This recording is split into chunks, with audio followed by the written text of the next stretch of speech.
हिम्मत का एक कदम बढ़ा, प्रभु मंजिल तक पहुँचा देंगे। हिम्मत का एक कदम बढ़ा, प्रभु मंजिल तक पहुँचा देंगे। सबका बोझ उठाने वाले, सबका बोझ उठाने वाले, तेरा भी बोझ उठा लेंगे। हिम्मत का एक कदम बढ़ा, प्रभु मंजिल तक पहुँचा देंगे। देखो, हमें हिम्मत कभी नहीं हारनी चाहिए। कहते हैं, हिम्मते मर्द मदद दे खुदा। ये गायन बाहरी दुनिया में है। तो हिम्मते मर्द मदद दे खुदा ऐसा कहते हैं, तो फिर क्या मर्द ही बस हिम्मत करे, औरत हिम्मत ना करे? नहीं। बाबा ने उसको क्या कहा? बाबा ने कहा, हिम्मते बच्चे मदद दे बाप। तो बच्चे कौन?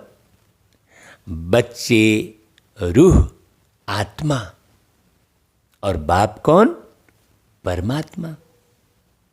आत्मा हिम्मत करेगी तो परमात्मा मदद करेंगे। और गीत में क्या गाए? हिम्मत का एक कदम बढ़ा। तो बाबा ने क्या कहा कि बच्चे, तुम सिर्फ अपना एक कदम बढ़ाने की ही तो हिम्मत कर लो, मैं तुम्हारे 1000 कदम बढ़ा दूंगा। तो आज अव्यक्त बाप दादा रविवार की मुरली में, अव्यक्त मुरली में क्या बोलते हैं कि भाई हिम्मत किसे कहेंगे? वास्तव में एक तो अपने मन के अंदर हिम्मत लाना। क्योंकि कमजोर जो है मन हो जाता है, बार बार मन दुखी हो जाता है। कहते हैं मेरा मन दुखी हो गया, है ना भाई? मेरी बुद्धि दुखी हो गई नहीं बोलते। माने दुख किसको होता है? मन को होता है। मन में दुख जमा होता है। इसलिए बाबा ने पहला सब्जेक्ट आत्मा का पढ़ाया और उसमें बताया कि आत्मा की मुख्य 3 कर्मेंद्रियां होती हैं आत्मा की, है ना? शरीर की कर्मेंद्रियां और आत्मा की कर्मेंद्रियां, दोनों की पढ़ाई है। दुनिया में तो शरीर की कर्मेंद्रियों की पढ़ाई होती है। जब बच्चा जन्म लेता है तो माँ बाप उसे शरीर की कर्मेंद्रियों की शिक्षा देते हैं कि देखो बच्चे, ये तुम्हारी क्या है? आँख, ये कान, ऐसा देते हैं ना शुरू में। ऐसा देते हैं ना। उसी प्रकार वो परमात्मा बाप भी आत्मा रूपी बच्चों को पहली पहली ऐसी ही शिक्षा देते हैं। कहते हैं, मीठे बच्चे, तुम्हारी कर्मेंद्रियाँ कौन सी हैं मुख्य? वो है मन, जिसके द्वारा तुम सोचने का कार्य करते हो, बुद्धि, जिसके द्वारा तुम निर्णय लेने का कार्य करते हो, और तीसरा संस्कार।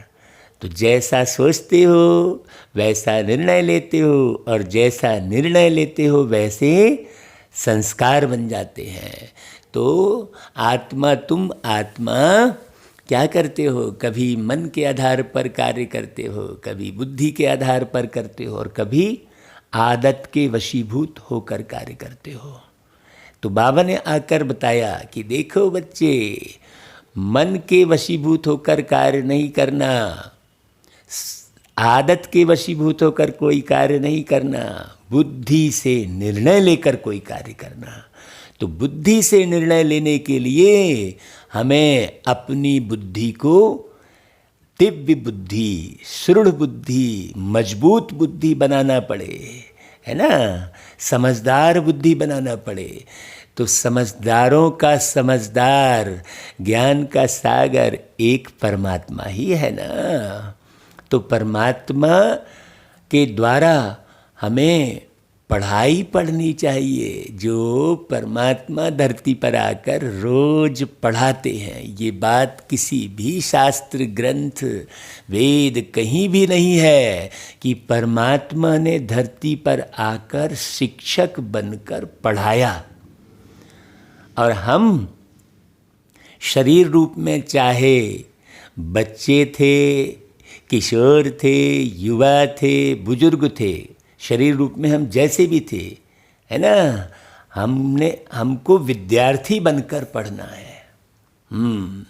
दुनिया में विद्यार्थी एक शारीरिक एज तक ही विद्यार्थी कहते हैं, बाद में फिर विद्यार्थी नहीं समझते अपने आप को, है ना।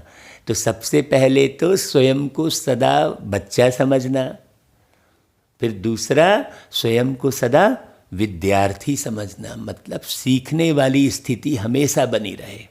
हाँ, हम तो सीख गए, हम तो समझ गए, नहीं, क्योंकि सबसे ज़्यादा समझदार तो एक परमात्मा है। तो जितना परमात्मा बाबा जानते हैं उतना इस धरती पर कोई भी व्यक्ति आत्मा नहीं जानती। तो आज रविवार को बाबा ने मुरली में विशेष रूप से कहा कि देखो बच्चे, हिम्मत का दूसरा कदम कौन सा है? सहनशीलता।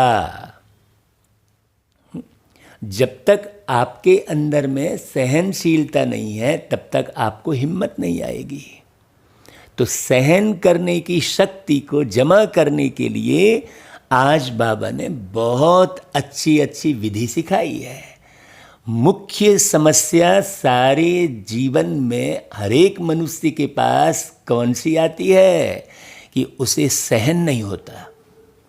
तो आज की मुरली सुनने से आपको सहन करने की विधि मालूम पड़ेगी।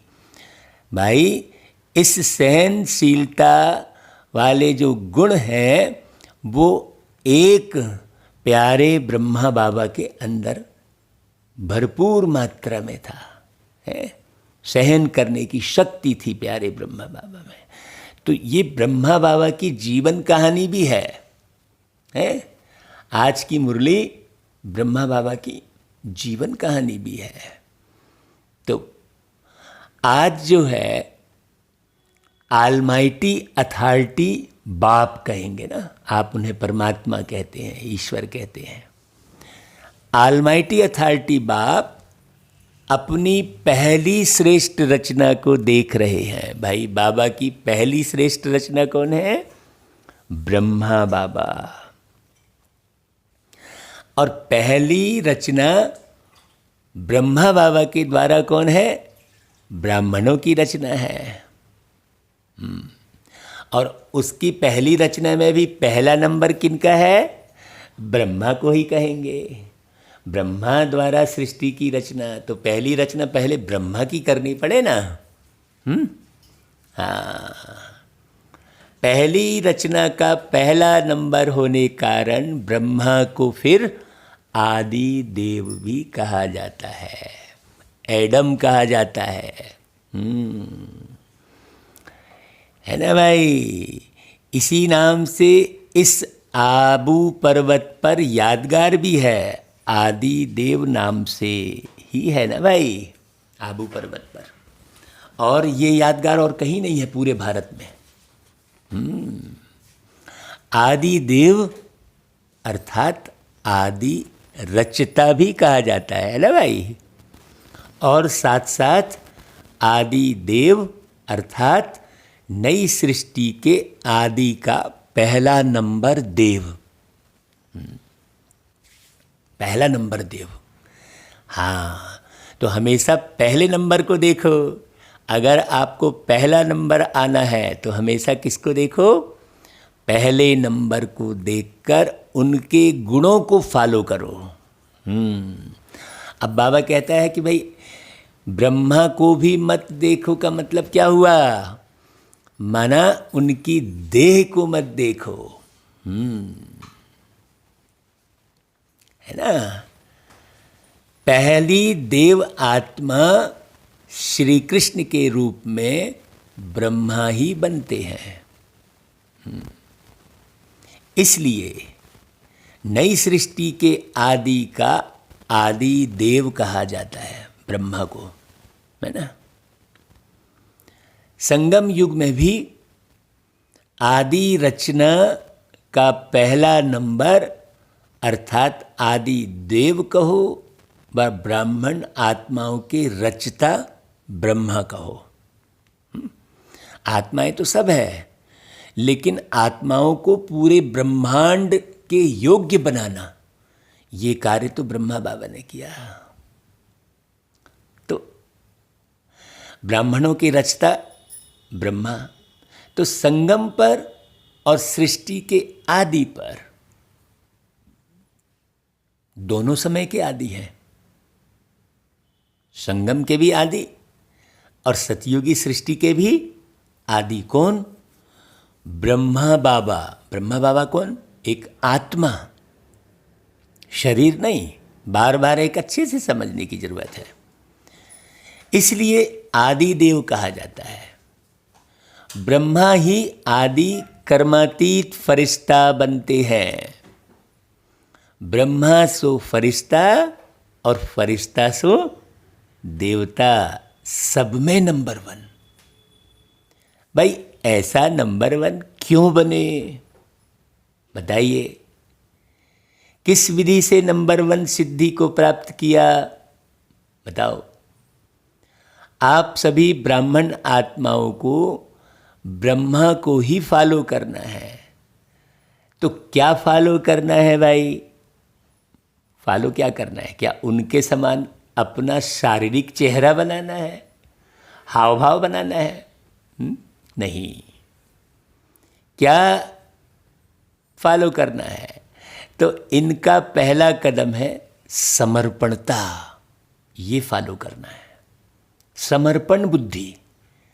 बाबा सुना रहे हैं, अब किसके द्वारा सुना रहे हैं, क्यों सुना रहे हैं, ये सब चक्कर में नहीं पड़ना चाहिए।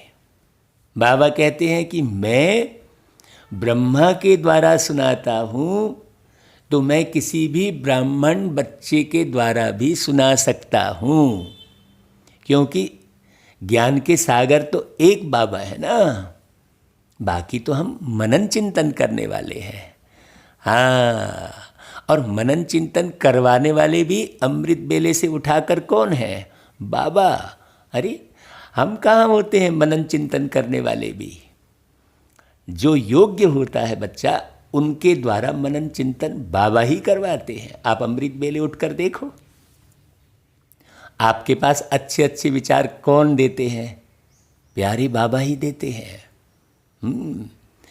आप ये मत कहो कि ये मनन चिंतन मैंने किया, नहीं, बाबा ने करवाया। हाँ, समर्पणता, संपूर्ण समर्पणता। बाबा ने कहा यह तो पहले सुनाया है, पहले कदम में भी सब रूप से समर्पण बन के दिखाया। पूरा तन मन धन जन, समय श्वास संकल्प, मन बुद्धि संस्कार, सब कुछ समर्पण। ये लिस्ट अच्छे से बनाना। क्या हमने सब कुछ समर्पण किया है? नहीं तो कहेंगे मेरी बुद्धि। अरे तुम्हारी बुद्धि कहाँ से आ गई? तुम्हारे पास तो बुद्धि ही नहीं थी। तुम तो मंदिरों में जाकर मांग रहे थे, हे प्रभु आनंद दाता ज्ञान हमको दीजिए, बुद्धि दे दो कह रहे थे। तो मेरी बुद्धि, ये घमंड करना, ये मैंने बनाया, ये कहना नहीं। रचयिता तो एक शिव बाबा है। ऐसे समर्पण बन के दिखाया। दूसरा कदम कौन सा? पहला कदम समर्पण था, दूसरा कदम सहनशीलता। जब समर्पण हुए तो बाप से सर्वश्रेष्ठ वर्षा तो मिला, लेकिन दुनिया वालों से क्या मिला? जब बाप से मिलने लगता है ना, तो दुनिया वालों से गालियां मिलती हैं। तो सबसे ज्यादा गालियों की वर्षा किस पर हुई? बाबा, हम ब्राह्मण बच्चों से प्रश्न कर रहे हैं। ये बाबा ने जो मुरली चलाई है, ये 30 जनवरी 1988 को चलाई है, जो बाबा के सम्मुख बिल्कुल साकार में बाबा भी बैठे हैं। ब्रह्मा बाबा के फरिश्ते तन का आधार लेकर और साकार दादी का तन आधार लेकर बाबा ये मुरली चला रहे थे। 30 जनवरी 1988। तो उसमें साकार में भी बहुत सारे ब्राह्मण बच्चे बैठे थे सामने, और बहुत सारे हॉल से बाहर पूरे देश भर में बैठकर सुन रहे थे, साइंस के माध्यम से, जैसे साइंस के माध्यम से अभी सुन रहे हैं। तो उस समय 1988 में आप नहीं सुने, लेकिन अभी तो सुनने मिल रहा है ना वही खजाना। खजाना तो वही है जो दादियों को मिला, जो ब्रह्मा बाबा को मिला, वही खजाना आपको मिल रहा है। बाबा सबको एक सा देते हैं, बाबा लुटाते हैं। ऐसा नहीं कि अलग अलग बच्चों को अलग अलग खजाना देंगे, सबको एक जैसा खजाना। इसी खजाने को पाकर ब्रह्मा बाबा नंबर 1 बन गए। दादियाँ देखो बन गई, हमारे मम्मा बन गई पूरी संपूर्ण। तो आप भी बन सकते हैं, लेकिन कब? जब हमारे अंदर पहला कदम कौन सा? समर्पणता, और दूसरा कदम सहनशीलता। ये 2 कदम हमारे होंगे आगे। तो बाबा कहते हैं कि देखो ब्रह्मा बाबा ने कितना सहन किया। सबसे ज़्यादा गालियों की बरसात ब्रह्मा बाबा पर हुई। चाहे आप आत्माओं को भी गालियां मिली या अत्याचार हुए, लेकिन ज़्यादा क्रोध व गुस्सा ब्रह्मा को ही मिलता रहा। हाँ, कि यही है बीच में। लौकिक जीवन में जो कभी एक अपशब्द भी नहीं सुना, लेकिन ब्रह्मा बना तो अपशब्द सुनने में भी नंबर 1 रहा। सबसे ज़्यादा सर्व के स्नेही जीवन व्यतीत की, लेकिन जितना ही लौकिक जीवन में सर्व के स्नेही रहे, उतना ही अलौकिक जीवन में सर्व के दुश्मन रूप बने। आपको हम अपना अनुभव इस बीच में सुनाते हैं कि बिल्कुल उसी दौर से मैं आत्मा भी गुजर रहा हूं भाई। सेम जैसे ब्रह्मा बाबा को सहन करना पड़ा हर एक चीज और किया, वैसा ही मुझ आत्मा का जीवन भी वैसा ही बीत रहा है। ये बहुत बड़ी कमाल की बात है।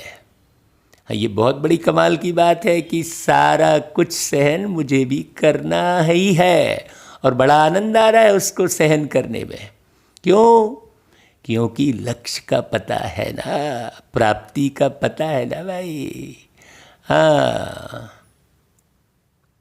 है ना भाई। जैसे आपको कहीं यात्रा पर जाना होता है, कहीं बहुत घूमने फिरने का आनंद लेना है, और रात को 3 बजे अगर ट्रेन है, तो आप अपने आराम का त्याग करते हैं ना भाई, नींद का त्याग करते हैं ना। क्यों? क्योंकि लक्ष्य क्या है? घूमने का है, आनंद लेने का है ना। तो फिर आप सब सहन कर लेते हैं। है कि नहीं?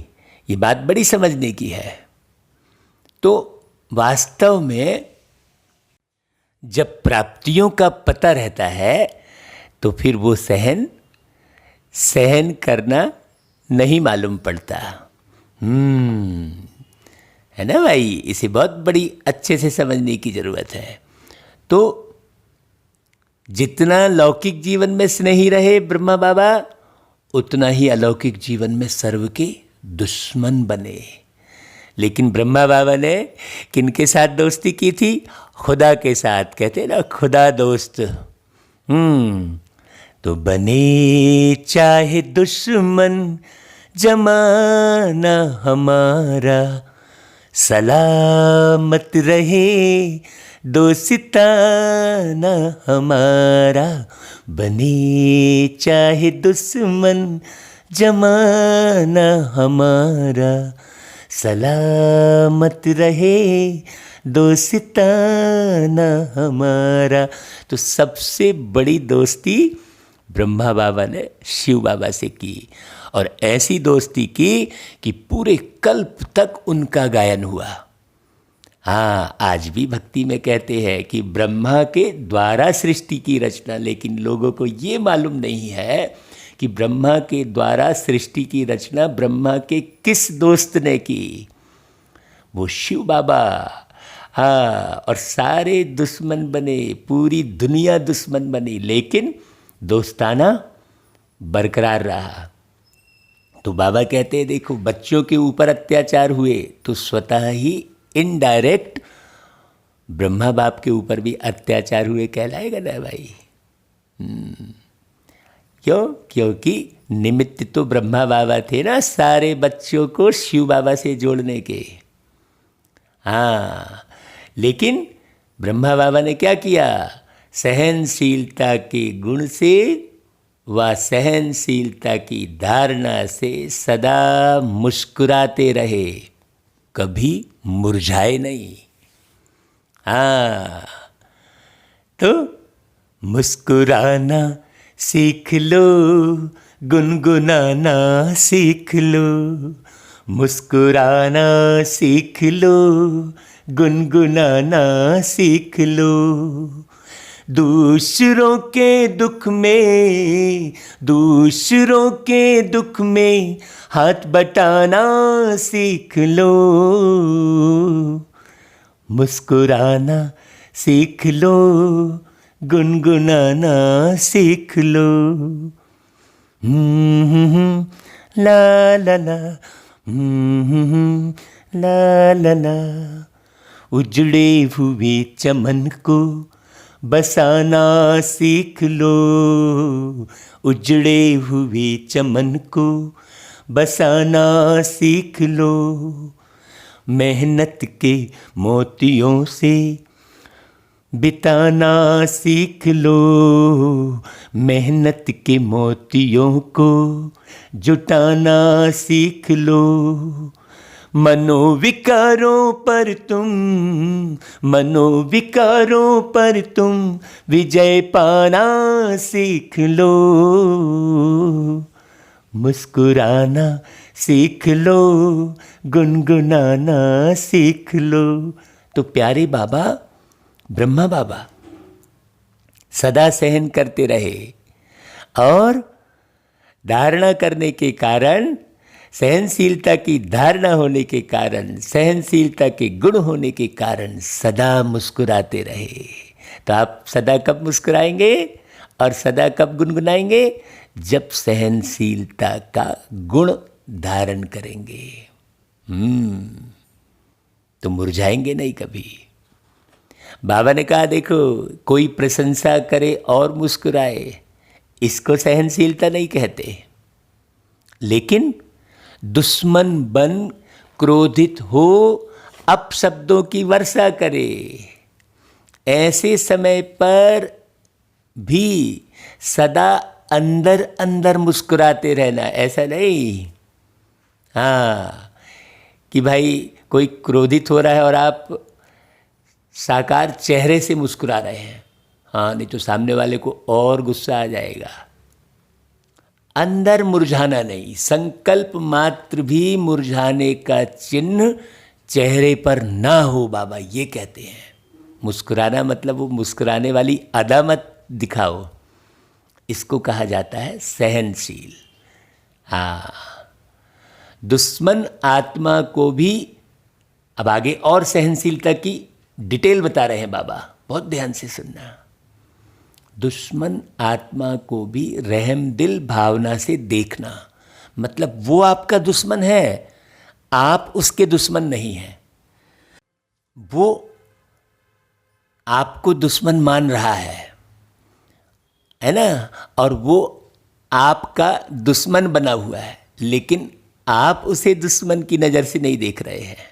रहम दिल भावना से देखना, बोलना, संपर्क में आना, इसको कहते हैं सहनशीलता। सहनशीलता वो नहीं कि आपने किनारा कर लिया और सबको बताते रह गए कि देखो मैंने ये सहन किया, मैंने वो सहन किया। अगर आप सहन करने का वर्णन कर रहे हैं, इसका मतलब आपको सहन नहीं हुआ है।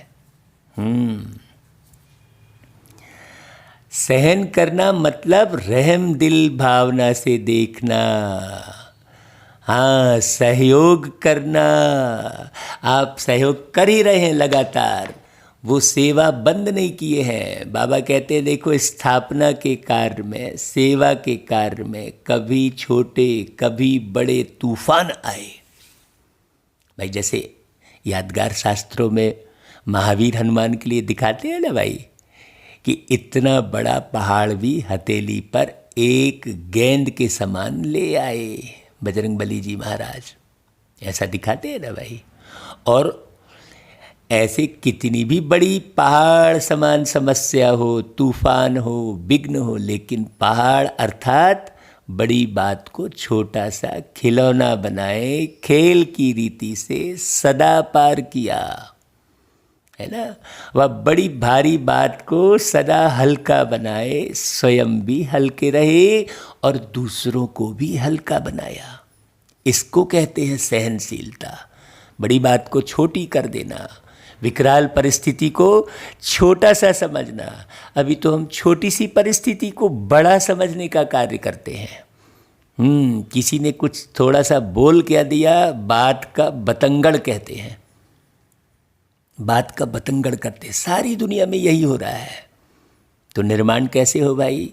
बाबा की हर मुरली जीवन का श्रेष्ठ निर्माण है। क्यों? बाबा सतयुगी सृष्टि के निर्माता हैं, तो बाबा की जो बातें हैं वो पूरी निर्माण की हैं। हमें बहुत गहरे से समझना है, ऐसे यूं ही नहीं सुन लेना है। बाबा ने कहा छोटे से पत्थर को पहाड़ नहीं, लेकिन पहाड़ को गेंद बनाया, विस्तार को सार में लाया। यह है सहनशीलता। हाँ, अब हम ज्ञान के विस्तार को विस्तार समझते हैं। अरे बहुत लंबी मुरली हो गई कहते हैं, बहुत ज़्यादा बातें हो गई कहते हैं। आप विस्तार, बातों का विस्तार मत करिए, दुनिया की बातों का विस्तार। नहीं तो सहन नहीं होता है तो कितना विस्तार करते हैं। सहन नहीं होने के कारण ही तो सारी दुनिया में कोर्ट कचहरी पुलिस थाना ये सब दिखाई दे रहा है। सहन नहीं होने के कारण तो इतनी बड़ी बड़ी मशीनों का आविष्कार और ये चेकिंग, वो जांच, वो हॉस्पिटल, जो ढेर सारी हॉस्पिटल हैं, ढेर सारी दवाइयाँ हैं, वो सहन नहीं होने के कारण सारा विस्तार है ना। नहीं तो इतनी दवाइयों की, इतने हॉस्पिटल की ज़रूरत है क्या? नहीं है। बहुत गहरी बात समझना। इतने कोर्ट कचहरी, इतने पुलिस थाने की आवश्यकता है क्या? नहीं है। ये सहन नहीं होने के कारण इतना सारा विस्तार है। इतनी आर्मी, इतने गोला बारूद, इतने जो है पिस्तौल, बंदूक और दुनिया भर के जो बनाए हैं सुरक्षा के लिए, वो सहन नहीं होने के कारण है। पढ़ रहे हैं भक्ति में बजरंगबली जी की बात और उसमें सहनशीलता को समझ ही नहीं रहे हैं। बड़ी गहरी बात है भाई। कितने रोड़े आए सीता की खोज में, जब बजरंगबली जी निकले तो कितना सहन करना पड़ा भाई। और हंस हंस के सहन करते हुए दिखाया है कि नहीं दिखाया है? हाँ, पूंछ में भी आग लग गई है, पूंछ में मिट्टी तेल डाल लिया। सबसे प्यारी भाई वानर की पूंछ होती है कहा जाता है ना। बहुत गहरी बात समझना, माने सबसे प्यारी पूंछ होती, और सबसे प्यारी चीज में आग लगा रहे थे तो भी हंस हंस के लगवा रहे थे। क्यों? क्योंकि उन्हें मालूम था कि राम काज कीन्हे बिना मोहि कहा विश्राम कहते थे। क्योंकि उन्हें मालूम था ये भगवान का कार्य है, तो चाहे कुछ भी हो जाए मुझे करना ही है। तो यहां पर गाली पड़ी मतलब पूंछ में आग लगी ना भाई, है माने अपमानित। पूंछ में आग लगना माने पूंछ परख ना होना, सम्मान ना होना। लोग तुमसे घृणा करेंगे, लोग तुमसे नफरत करेंगे, तुम्हारा सम्मान नहीं करेंगे, तुम्हारी योग्यता को नहीं देखेंगे, सब कुछ होगा। तो अपनी पूंछ में आग लगाओ, तभी रावण की लंका जलेगी। मतलब जो तुम विषय विकारों की लंका में बैठे हो, अपने आप को बिठाए हो, जिसे सोने की लंका समझ रखे हो, उसमें आग लगेगी, वो खत्म होंगे जब पूंछ में आग लगाओगे, जब सहन करोगे। देखो सहन, बाबा ने हिम्मत का दूसरा कदम कितने प्यार से बताया है ना। तो ये सब बारीक समझने की बातें हैं। तो बाबा ने कहा देखो, विघ्नों को, समस्या को अपने मन में व दूसरों के आगे विस्तार करना, अर्थात पहाड़ बनाना है। तो अभी आप देखो पहाड़ बनाते हो है कि पहाड़ को राई बनाते हो। बाबा पहाड़ को राई बनाने की विधि सिखा रहे हैं। लेकिन है ना भाई, अभी ब्रह्मा बाबा ने क्या किया? विस्तार में ना जाए एक शब्द का उपयोग किया। क्या? Nothing new. नथिंग न्यू के फुल स्टॉप से बिंदी लगाए, बिंदी बन आगे बढ़े। हाँ, जो भी हो रहा है, बाबा ने नथिंग न्यू शब्द कहाँ पर लगाने की बात कही? जब आपको सहन नहीं हो रहा है। हाँ, ये तो पहले भी हुआ था, पहले भी हम सह लिए थे। इसको कहते हैं विस्तार को सार में लाना। हाँ, अब कोई ज्ञान के विस्तार को सार में लाने की कोशिश करने लग गए। नहीं, ज्ञान को तो विस्तार से ही समझना पड़े भाई, है? सार किसको किधर लाना है ये देखने की बात है। सहनशील श्रेष्ठ आत्मा सदा ज्ञान योग के सार में स्थित हो, ऐसे विस्तार को, समस्या को, विघ्नों को भी सार में ले आती है, जैसे ब्रह्मा बाप ने किया। तो अब आप ये जो बाबा ने विस्तार से ज्ञान सुनाया है, इसमें से सार क्या उठा लिया भाई हमने? एक पॉइंट नथिंग न्यू, दूसरा पॉइंट सहनशीलता, तीसरा पॉइंट समर्पणता। ऐसे आप शब्दों में उठा लो। अब आप भाई जो नए हैं उनको तो पूरा विस्तार से समझाना पड़ेगा, नहीं तो समर्पणता क्या है ये भी तो समझना पड़ेगा। लेकिन आप पूरा विस्तार सुनकर सार उठा लो समझकर। जब समझ जाओगे तो सार उठा लोगे, और समझने से ही पहले सार की चक्कर में पड़ोगे तो फिर समझ नहीं पाओगे। तो जैसे लंबा रास्ता पार करने में समय, शक्तियाँ समाप्त हो जाती, अर्थात ज़्यादा यूज होती, ऐसे विस्तार है लंबा रास्ता पार करना, और सार है शॉर्टकट रास्ता पार करना। तो ज्ञान क्या है वास्तव में? अब यहाँ एक बात और समझने की है कि ज्ञान है शॉर्टकट रास्ता और भक्ति है विस्तार। दुनिया में तो हर एक चीज़ का विस्तार है, वो बताए ना भाई। पार दोनों ही करते हैं, लेकिन शॉर्टकट करने वाले समय और शक्तियों की बचत होने कारण निराश नहीं होते, दिल शिकस्त नहीं होते, सदा मौज में मुस्कुराते पार करते हैं। इसको कहा जाता है सहनशीलता। तो भाई सहनशीलता के बारे में पूरी डिटेल अच्छे से समझ में आ गई होगी। अभी आगे और बारीक बात बाबा बता रहे हैं। बाबा अति सूक्ष्म है ना, तो अति सूक्ष्म किस प्रकार से है बाबा, ये समझने की जरूरत है। अब हम पेन के पॉइंट बनाकर उनको अति सूक्ष्म रूप में दिखा रहे हैं, वो थोड़ी है। बाबा ज्ञान की सूक्ष्मता बताते हैं, उस हिसाब से बाबा अति सूक्ष्म कहेंगे। हाँ, ऐसा थोड़ी कि हमने बिंदु बना दिया और बाबा का परिचय हमने बिंदु बनाकर दिखा दिया कि बाबा ऐसा है। बाबा कैसा है ये तो मुरलियों से मालूम पड़ेगा ना भाई, ज्ञान से मालूम पड़ेगा। तो सहनशीलता की शक्ति वाला क्या होगा, कभी घबराएगा नहीं कि क्या ऐसा भी होता है क्या, ऐसा नहीं बोलेगा वो, है ना भाई। हाँ, तो सहन करने की शक्ति वाला सदा संपन्न होने कारण ज्ञान की याद की गहराई में जाएगा। हाँ, वो ऐसे ही ऊपरी ऊपर याद में गीत बजा के बैठ गए, समय घंटे के हिसाब से याद में बैठ गए, ऐसा नहीं होगा। वो याद में बैठा रहेगा, उसे पता नहीं चलेगा कि मैं याद में बैठा हूं और इतना समय निकल गया। घबराने वाला कभी गहराई में नहीं जा सकता।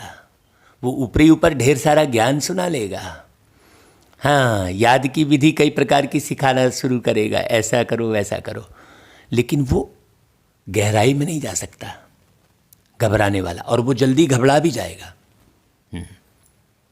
जरा सा कुछ हुआ वो घबरा जाएगा, उसके अंदर फिर निर्णय शक्ति भी नहीं होगी। जिसके अंदर सहन शक्ति नहीं होगी उसके अंदर दूसरी शक्तियां नहीं आ सकती, न परखने की शक्ति आएगी, क्योंकि सहन ही नहीं हुआ तो परखेगा कब, वो निर्णय कब लेगा। सहन ही नहीं हुआ तो समाएगा कब। तो समाने की शक्ति, निर्णय करने की शक्ति, परखने की शक्ति, विस्तार को संकीर्ण करने की शक्ति, ये सब शक्तियां किस में समाई हुई है, सहन करने में।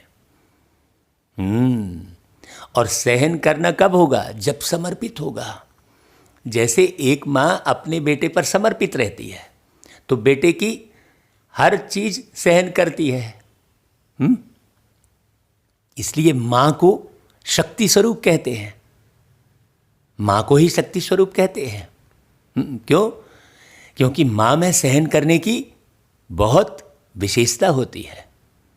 बेटा चाहे कैसा भी करे उसे सहन होता है। क्यों? क्योंकि वो बेटे के प्रति निस्वार्थ निर्विकार समर्पित है।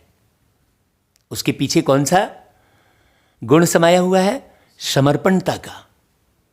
तो आप देखो, यदि आप प्यारे बाबा में समर्पित हो गए हैं, श्रेष्ठ दुनिया के निर्माण में समर्पित हैं आप, तो आप अपनी परवाह नहीं करेंगे।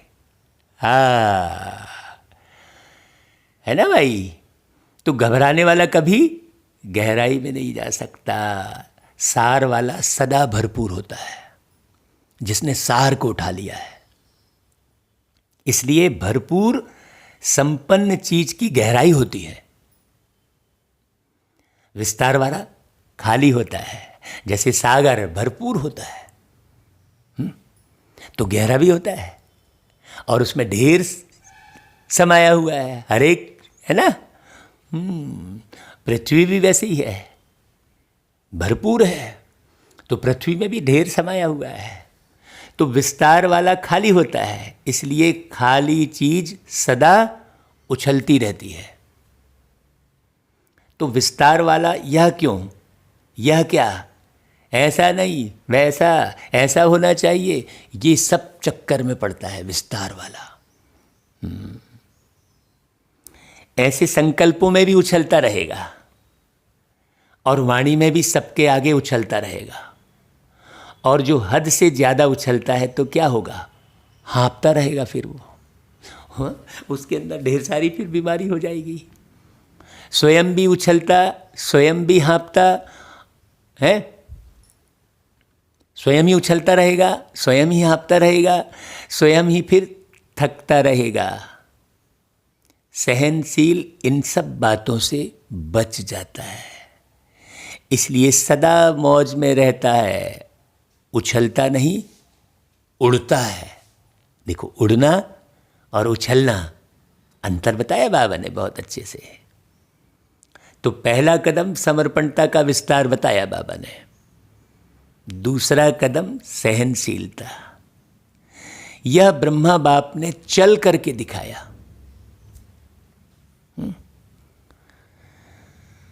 सदा अटल अचल सहज स्वरूप में मौज में रहे। सहज स्वरूप में मौज में ना, अब वो मौज में भी उछल नहीं रहा है? हाँ, मौज में उड़ रहे हैं अंदर अंदर, मेहनत से नहीं। इसका अनुभव 14 वर्ष तपस्या करने वाले बच्चों ने किया। दादियां उस समय छोटी छोटी थी। 14 वर्ष महसूस हुए या कुछ घड़ियां लगी? 14 वर्ष तो रहे। बाबा उन बच्चों से पूछ रहे हैं, है ना, जब आप मोहब्बत में डूबे रहते हैं तो 1 घंटे की मुरली कैसे निकल जाती है आपको पता नहीं लगता, लेकिन यदि आप मोहब्बत में नहीं हैं तो 10 मिनट की वाणी भी आपको ज़्यादा लगेगी। तो ऐसे ही 14 वर्ष महसूस हुए या कुछ घड़ियां लगी? अरे 14 वर्ष तो कैसे निकल गए पता ही नहीं चला, क्योंकि सार उठाते रहे ना। मौज से रहे या मेहनत लगी? बाबा आदि रत्न बच्चों से पूछ रहे थे। वैसे स्थूल मेहनत का पेपर भी खूब लिया। कहाँ नाज से पल्ले वाले और कहाँ गोबर के गोले भी बनवाए बाबा ने। मैकेनिक भी बनाया, चप्पल भी सिलवाई, मोची भी बनाया ना, तो माली भी बनाया। लेकिन मेहनत लगी या मौज? जहाँ समर्पण है वहाँ मौज है, जहाँ सहनशीलता है वहाँ मौज है।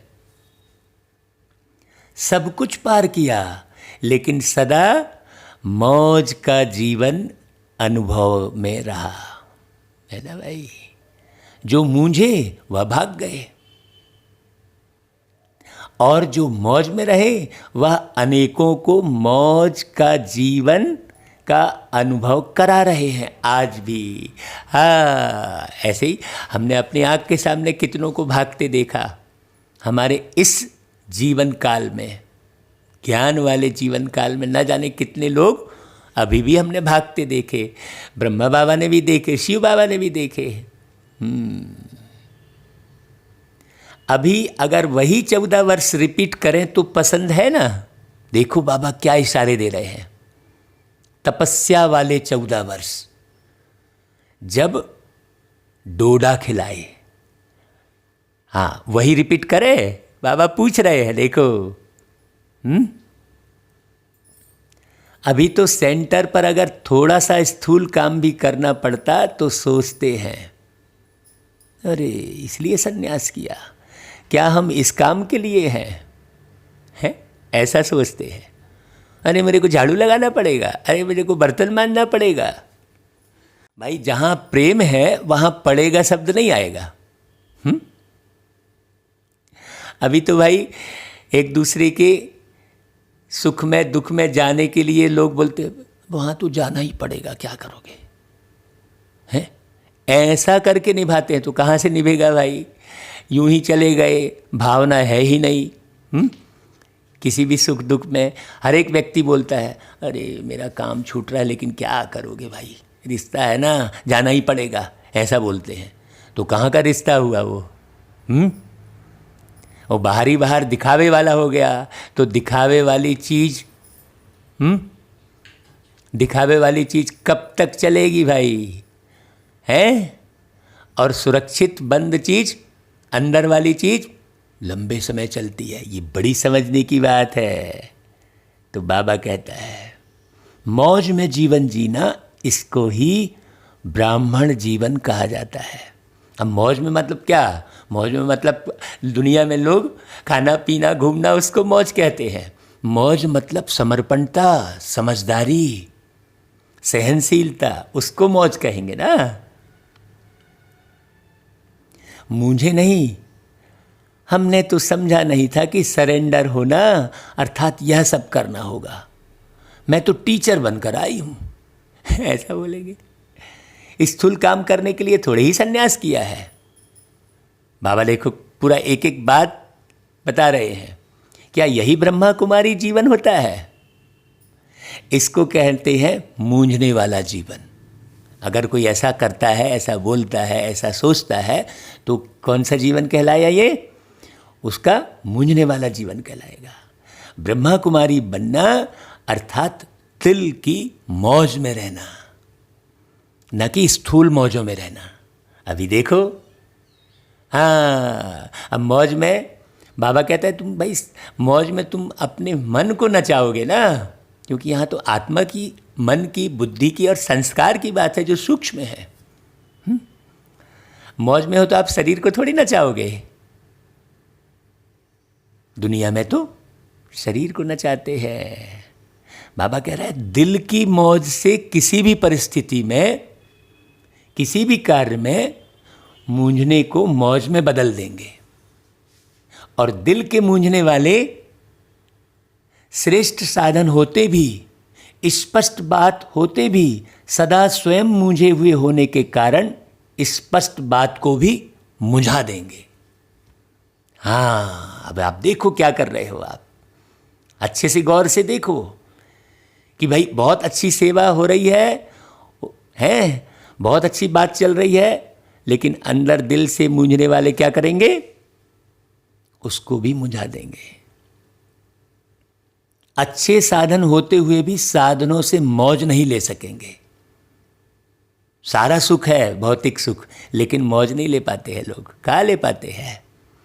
यह कैसे होगा, ऐसा नहीं होगा, ऐसा होगा, इसमें खुद भी मूंझेगा और दूसरे को भी मुंझा देगा। जैसे कहते हैं ना, सूत मूंझ जाता है तो मुश्किल ही सुधरता है। अच्छी बात में भी मूंझेगा तो घबराने वाली बात में भी मूंझेगा। क्यों? क्योंकि वृत्ति ही मूझी हुई है, मन मूंझा हुआ है। तो स्वतः ही वृत्ति का प्रभाव दृष्टि पर, और दृष्टि के कारण सृष्टि भी मूझी हुई दिखाई देगी। बाबा कितनी प्यारी बात और कितनी गंभीर बात कर रहे हैं। ब्रह्मा कुमारी जीवन अर्थात ब्रह्मा बाप समान मौज की जीवन। मौज कौन सी? अंदर दिल की मौज, बाबा ने कहा। लेकिन इसका आधार क्या है? सहनशीलता। तो सहनशीलता की इतनी विशेषता है, इसी विशेषता के कारण ब्रह्मा बाप सदा अटल अचल रहे। अब सोचो, ये है ब्रह्मा बाप की जीवन कहानी। अब वो स्थूल जीवन कहानी सुनाए, उससे क्या होगा? ये ब्रह्मा बाप कौन है? एक आत्मा, शरीर नहीं। तो ब्रह्मा बाप की जीवन कहानी कौन सी? ये जीवन कहानी है समर्पणता, सहनशीलता। ये उनकी जीवन कहानी है। इसे बहुत अच्छे से समझना। दिल की मौज, अचल अटल। ये बारीक उठाइए, मुरली की बारीक पाइन को उठाइए। तो दो प्रकार के सहनशीलता के पेपर सुनाए बाबा ने। दो प्रकार के कौन कौन से? आप फिर से मुरली पूरी सुनो भाई, इसलिए रिकॉर्डिंग की जाती है कि आप फिर से सुन लोगे भाई, है। और अगर आप अपनी बुद्धि में रिकॉर्ड कर लोगे तो फटाक से प्ले करोगे। तो पहला पेपर लोगों द्वारा अपशब्द व अत्याचार, और दूसरा यज्ञ की स्थापना में भिन्न भिन्न आए हुए विघ्न। तीसरा कई ब्राह्मण बच्चों द्वारा भी ट्रेटर होना व छोटी छोटी बातों में असंतुष्टता का सामना करना, लेकिन इसमें भी सदा असंतुष्ट को संतुष्ट करने की भावना से, परवश समझ सदा कल्याण की भावना से, सहनशीलता की साइलेंस पावर से हर एक को आगे बढ़ाया। अब बताइए, साइलेंस पावर किसको बोला आज बाबा ने? सहनशीलता को। अभी सोचो, ओम शांति मतलब क्या हुआ? सहनशीलता, इसे बहुत अच्छे से समझना। साइलेंस पावर किसे कहा बाबा ने? समर्पणता को। साइलेंस पावर मतलब मुक्की चुप्पी नहीं, किनारा कर लिए नहीं, एकांत एक कमरे में जाकर हम तपस्या कर रहे हैं, वैसी बात कहाँ कर रहे बाबा। एक कमरे में स्वयं को बंद कर लिए, वो साइलेंस पावर हम जमा कर रहे हैं बैठ के, वो नहीं। बाबा ने साइलेंस पावर किसको बोला? सहनशीलता को। बहुत गहरी बात है। सामना करने वाले को भी मधुरता और शुभ भावना, शुभ कामना से सहनशीलता का पाठ पढ़ाया। अब साइलेंस पावर में अगली पाइन कौन सी आ गई? शुभ कामना, शुभ भावना, ये साइलेंस पावर हो गई। और साइलेंस ही योग है, यही योग हुआ। शुभ भावना, शुभ कामना। अब योग क्या है? ये मुरली ज्ञान भी है, इसमें योग भी है, धारणा भी है, सेवा भी है। ये 4 पेज की मुरली में चारों सब्जेक्ट होते हैं, और चारों सब्जेक्ट को बाबा एक ही शिक्षक पढ़ाते हैं। वहाँ तो अलग अलग सब्जेक्ट अलग अलग शिक्षक पढ़ाएंगे, तो उनके अलग अलग संस्कार भी होंगे। यहाँ तो शिव बाबा चारों सब्जेक्ट एक ही समय में पढ़ाते हैं। हमको समझना है वो।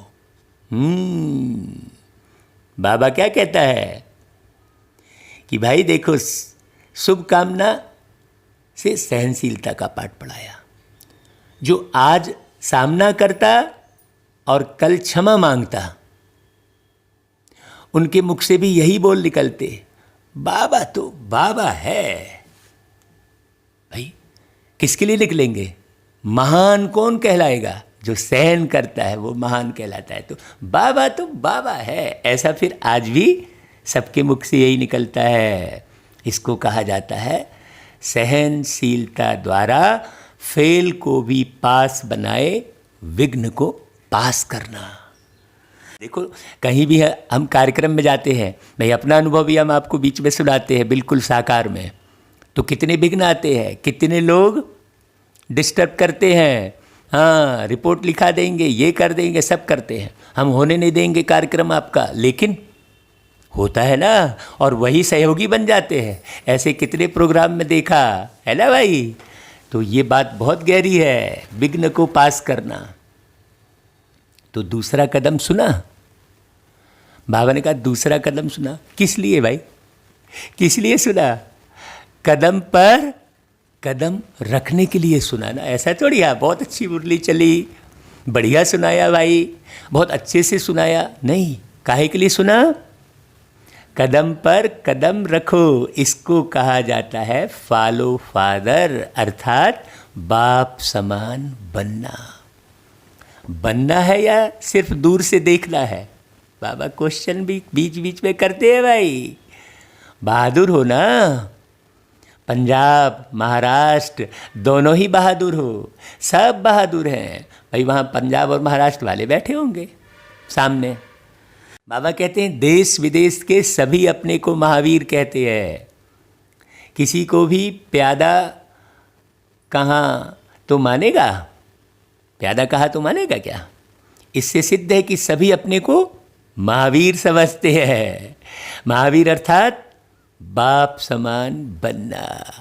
समझा? बाबा कहते हैं, देखो फोर्स में कहते हैं बाबा, समझा के बाद क्वेश्चन है। हाँ, समझा तो भाई क्या क्या समझा। हम लंदन गए थे तो एक भाई हमको हाँ इंग्लिश में बोलते थे, फिर हिंदी में बोलते थे, समझा बिल्कुल बाबा के अंदाज में। हाँ, बड़ा अच्छा भाई। बाबा फिर सबको याद प्यार देते हैं भाई। किनको याद प्यार देते हैं? अव्यक्त वाणी में याद प्यार भी बिल्कुल विशेष होता है, ध्यान देना। देश विदेश के सर्व बाप समान। भाई किनको याद प्यार मिल रहा है? जो बाप समान है। सदा बुद्धि से समर्पित आत्माओं को ना, मेरी बुद्धि ऐसा नहीं, तेरी बुद्धि ये सब नहीं। सदा हर परिस्थिति में हर व्यक्ति से सहनशील बनकर, क्या बोला बाबा ने? हर परिस्थिति में हर व्यक्ति से। ऐसा नहीं बेटे का सहन हो रहा है दूसरे का सहन नहीं हो रहा है, पति का सहन हो रहा है, दूसरे का नहीं हो रहा है, हैं? बाबा बहुत अच्छे इशारे देते हैं। हर व्यक्ति से सहनशील बनकर, हर बड़ी बात को छोटा कर सहज पार करने वाले, किनको याद प्यार मिल रहा है, ध्यान देना बहुत बारीकी से। सदा विस्तार को सार रूप में लाने वाले। भाई कौन से विस्तार को सार रूप में लाने वाले, वो मुरली में पूरा बताया है बाबा ने, फिर से मुरली पढ़ लो। सदा ब्राह्मण जीवन, मौज की जीवन जीने वाले, ऐसे बाप समान बनने वाले महावीर श्रेष्ठ आत्माओं को बाप दादा का समान भव की स्नेह संपन्न याद प्यार और नमस्ते। बाबा ने आज याद प्यार के साथ वरदान भी का शब्द भी बोल दिया। क्या बोल दिया? समान भव है साथ साथ। अब बाबा पार्टियों से मुलाकात कर रहे हैं, तो पार्टी में कुमार हैं, तो कुमारों से बाबा ने देखो क्या बोला। देखो कुमारों की विशेषता क्या है। कुमार जीवन श्रेष्ठ जीवन है। क्यों? क्योंकि पवित्र जीवन है, और जहाँ पवित्रता है वहाँ महानता है। कुमार अर्थात शक्तिशाली, जो संकल्प करे वह कर सकते हैं। क्यों? क्योंकि शरीर में भी ताकत है, मन में भी ताकत है ना भाई। कुमार अर्थात सदा बंधन मुक्त, बनने और बनाने वाले। कुमारों को कोई बंधन नहीं है भाई। ऐसी विशेषताएं है ना भाई, जो संकल्प करो वही कर्म में ला सकते हो। जोश है। स्वयं भी पवित्र रहे, औरों को भी पवित्र रहने का महत्व बता सकते हो। ऐसी सेवा के निमित्त बन सकते हो, बाबा कह रहा है। जो दुनिया वाले असंभव समझते हैं, वह ब्रह्मा कुमार चैलेंज करते हैं। तो हमारे जैसा पावन कोई हो नहीं सकता, ऐसा चैलेंज करते हैं। क्यों? क्योंकि बनाने वाला सर्वशक्तिमान है। दुनिया वाले कितना भी प्रयत्न करते हैं, लेकिन आप जैसे पावन बन नहीं सकते। जो दृष्टि, वृत्ति, कृति सब में पावनता है। आप सहज ही पावन बन गए भाई। सहज लगता है ना सारे कुमारों को। हाँ, जो जो कुमारों को सहज लगता है जरा हाथ खड़ा करो भाई साहब। हैं भाई, सहज लगता है या दुनिया वाले जैसे कहते हैं या अननेचुरल है, ऐसे लगता है? हैं? दुनिया वाले जो है अपवित्रता को नेचुरल बोलते हैं। हैं? देखो कुमारों की परिभाषा ही है चैलेंज करने वाले, परिवर्तन कर दिखाने वाले, असंभव को भी संभव करने वाले। दुनिया वाले अपने साथियों को संग के दोष में ले जाते हैं, और आप बाप के संग में ले जाते हो, है ना भाई। नहीं तो दुनिया में क्या होता है, एक जन सिगरेट पिया तो एक युवा सिगरेट पिया तो सबको सिगरेट बांटेगा, उसमें वहाँ ये नहीं सोचेगा कि ये इसमें पैसा खर्च हो रहा है। देखो वो गुटखा बांटेगा, संग का रंग लगाएगा, है। नशे वाला होगा तो नशा बड़े अच्छे से देगा, आ यार तेरे को पिलाता हूँ मैं, बढ़िया, ऐसा बोलेगा। और ब्रह्मा कुमार जो युवा है वो किसके संग में ले जाते हैं? बाप के संग में ले आते हो। हाँ, वो फालतू का नशा, नुकसान करने वाला नशा करवाते हैं, और बाबा के बच्चे ईश्वरी नशे में ले जाते हैं सबको। उन्हें अपना संग जो है, ब्रह्मा कुमार जो है अपना संग का रंग नहीं लगाते, बाप के संग का रंग लगाते हैं, बाप समान बनाते हो। बाबा कहता है ऐसे हो ना भाई। अच्छा, बाबा कुमारों के दूसरे ग्रुप से मिलते हैं। कुमार अर्थात अचल अडोल, कैसी भी परिस्थिति आ जाए लेकिन डगमग होने वाले नहीं। क्यों? क्योंकि आपका साथी स्वयं सर्वशक्तिमान बाप है, और जहाँ बाप है वहाँ सदा ही अचल अडोल होंगे। जहाँ सर्वशक्तिमान होगा वहाँ सर्वशक्तियाँ स्वतः ही होंगी भाई। आपको अलग अलग शक्तियों पर मेहनत नहीं करनी पड़ेगी। इसलिए बाबा हर मुरली में कहता है, बच्चे तुम मुझे याद करो। सर्वशक्तियों के आगे माया कुछ कर नहीं सकती। इसलिए कुमार जीवन अर्थात सदा एक रस स्थिति वाले, हलचल में आने वाले नहीं। जो हलचल में आता है वह अविनाशी राज्य भाग्य भी नहीं पा सकता। हाँ, वो बस वो 5 साल वाले, यहाँ तो 5 साल वाला विनाशी राज्य है ना भाई। और वो 5 साल में भी कब कुर्सी खसक जाए उसका भी कोई भरोसा नहीं है। वो हिलती डुलती ही रहती है वो कुर्सी है, और वो अविनाशी राज्य है। तो हलचल में आने वाले फिर अविनाशी राज्य भाग भी नहीं पा सकते। थोड़ा सा सुख मिल जाएगा लेकिन सदा का नहीं। इसलिए कुमार जीवन अर्थात सदा अचल। और दूसरी पाइन कौन सी बोली? एक रस स्थिति में स्थित रहने वाले। एक बाबा में ही सारा रस प्राप्त करेंगे और रस ढूंढने के लिए किधर भागेंगे नहीं। तो एक रस स्थिति रहती है या दूसरे रसों में बुद्धि जाती है? पूछ रहे बाबा। सब रस एक बाप द्वारा अनुभव करने वाले, इसको कहते हैं एक रस अर्थात अचल अडोल। माने अचल अडोल की परिभाषा भी बाबा ने एकदम अलग बताई। देखो, एक रस स्थिति, हाँ, ऐसा एक रस स्थिति वाला बच्चा ही बाप को प्यारा लगता है। नहीं तो स्वाद में रस ढूंढ रहे, फैशन में रस ढूंढ रहे, किसी व्यक्ति में रस ढूंढ रहे हैं ना भाई। ये बड़ी बात समझने की है। तो यही सदा याद रखना कि हम अचल अडोल आत्माएं एक रस स्थिति में रहने वाली हैं। फिर बाबा स्पेशल माताओं के 3 ग्रुप से मिले हैं। तो पहले ग्रुप की माताओं को बाबा ने कहा, देखो भाई, माताओं के लिए बाप दादा ने सहज मार्ग कौन सा बताया है, जिससे सहज ही बाप की याद का अनुभव कर सको, मेहनत ना करनी पड़े। याद को भी सहज बनाने का साधन क्या है? दिल से कहो मेरा बाबा, प्यार से कहो मेरा शिव बाबा, साथ निभाएगा हाथ बटाएगा, निभाए वो पूरा वादा दिल से। ये गीत सुना ना भाई? ये गीत माताओं को प्यारा लगता है।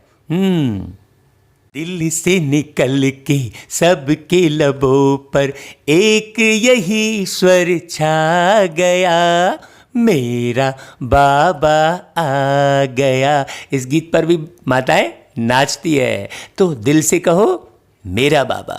जहाँ मेरा कहते हो वहाँ सहज याद आती है।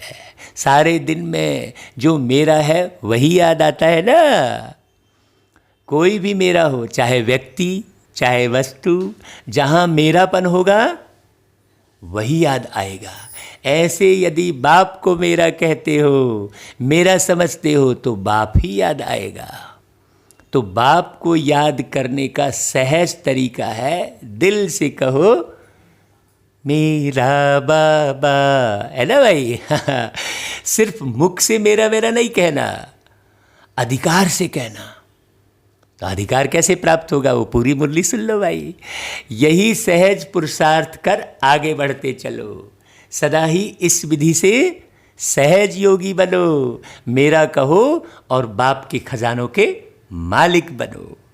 अब माताओं का दूसरा ग्रुप है भाई, सुनो। बाबा उनको भी कहते हैं, माताएं सदा अपने को पद्मा पदम भाग्यवान समझती हो। पूछ रहे बाबा, घर बैठे बाप मिला तो कितना बड़ा भाग्य है। भगवान को ढूंढने के लिए कितनी माताएं खासकर तीर्थ करती हैं। हाँ, बसों में भागती हैं, वो तीर्थ वाले बस वाले पूरा तीर्थ कराते हैं। तो दुनिया वाले बाप को ढूंढने के लिए निकलते हैं। देखो वही बाइट बोले बाबा, और आपको घर बैठे मिल गया तो इतना बड़ा भाग्य प्राप्त होगा, ऐसे कभी संकल्प में भी सोचा था क्या? है यह जो गायन है, घर बैठे भगवान मिला, गायन है भाई, यह किसके लिए है? आपके लिए है ना। तो इसी श्रेष्ठ भाग्य को स्मृति में रख आगे बढ़ते चलो। वाह मेरा भाग्य, वाह ड्रामा, वाह मेरा बाबा है, मन खुशी में गा रहा है ना, गीत है ना भाई। हाँ, तो या खुशी के गीत गाते रहो, खुशी के झूले में झूलते रहो, खुशी में नाचो गाओ। भाई कौन सी खुशी में? बाबा मिल गया। मधुबन में प्यारे बाबा हमसे मिले थे, भरे हृदय से कई बार हो, आज भी मीठे बाबा मिलते हैं हमसे, दिल में आके कई बार। ऐसी खुशी है देखो। हाँ, तो नाचो और गाओ भाई। ये बच्चा तो हजारों गीतों की रचना कर करके खुशियों में मन ही मन नाचता रहता है, जो बाबा ने मुरली सुनाने के निमित्त बना दिया। तो अब तीसरी माताओं के ग्रुप से बाबा क्या बोलते हैं, सुनो भाई। शक्तियों को सदा कौन सी खुशी रहती है? माता शक्ति है ना भाई, वंदे मातरम कहते हैं, और कुछ नहीं बोलते हैं दुनिया में। बहुत सारे भाई बहन लोग क्या बोलेंगे, वंदे, तो दूसरे भाई लोग क्या बोलेंगे, मातरम। तो माताओं को भैया नशा चढ़ जाना चाहिए। बाबा कहते हैं सदा बाप के साथ कंबाइंड हूँ। शिव शक्ति का अर्थ ही है कंबाइंड। बाप और आप दोनों को मिलाकर कहते हैं शिव शक्ति। माताओं को ही कहते हैं भाई। दुर्गा जी को माता कहते हैं, दुर्गा बहना नहीं बोलते, और दुर्गा ही शक्ति के स्वरूप में है। तो कौन है भाई शक्ति? माताएं ही हैं, जिन्होंने गृहस्थ में रहकर पवित्रता धारण की है। बहुत बड़ी बात है ये। जिन्होंने घर गृहस्थ में रहकर सब कुछ सहन करते हुए, आंसू बहाते हुए बाबा को याद किया है। हाँ, मैं माताओं को याद करता हूँ कभी, तो मुझे बाबा और ज़्यादा याद आते हैं। तो जो कंबाइंड है उसे कोई अलग नहीं कर सकता। ऐसी खुशी रहती है। ओ माताओं, मीठी माताओं। भाई निर्माता शब्द में माता ही लगा है। निर्माता शब्द में आप देखो तो माता ही निर्माता है। निर्बल आत्मा को बाप ने शक्ति बना दिया। दुनिया में लोग माताओं को क्या बोलते हैं? अबला बोलते हैं, निर्बल बोलते हैं, और बाबा ने क्या किया? शक्ति बना दिया। तो यही सदा याद रखो कि हम कंबाइंड रहने के अधिकारी बन गए। पहले ढूंढने वाले थे, अभी साथ रहने वाले हैं। यह नशा सदा रहे, कितना भी माया कोशिश करे, लेकिन शिव शक्ति के आगे माया कुछ नहीं कर सकती। अलग रहते हो तो माया आती है, कंबाइंड रहो तो माया आ नहीं सकती। तो यही वरदान सदा याद रखना कि हम कंबाइंड रहने वाली शिव शक्तियाँ विजयी हैं। अच्छा भाई, बाबा फिर वरदान देते हैं कि कंफ्यूज होने के बजाय लूज कनेक्शन को ठीक करने वाले समस्या मुक्त भव। हाँ, सभी समस्याओं का मूल कारण कनेक्शन लूज होना है। हाँ, ना अंधेरा रहेगा ना उजाला रहेगा, वो लिप लिप करता रहेगा, है ना भाई। तो ये ठीक नहीं है। सिर्फ कनेक्शन को ठीक कर दो तो सर्वशक्तियाँ आपके आगे घूमेंगी। यदि कनेक्शन जोड़ने में 1-2 मिनट लग भी जाते हैं तो हिम्मत हार कर कन्फ्यूज ना हो जाओ। बल्ब फ्यूज होता है और मनुष्य कन्फ्यूज होता है। निश्चय के फाउंडेशन को हिलाओ नहीं। हाँ, मैं बाबा का, बाबा मेरा, मन में इसी धुन का बसेरा, मैं बाबा का, बाबा मेरा, मन में इसी धुन का बसेरा, मैं बाबा का, बाबा मेरा, सुख शांति का स्वर्ग घनेरा, मैं बाबा का, बाबा मेरा, मन में इसी धुन का बसेरा, मैं बाबा का, बाबा मेरा।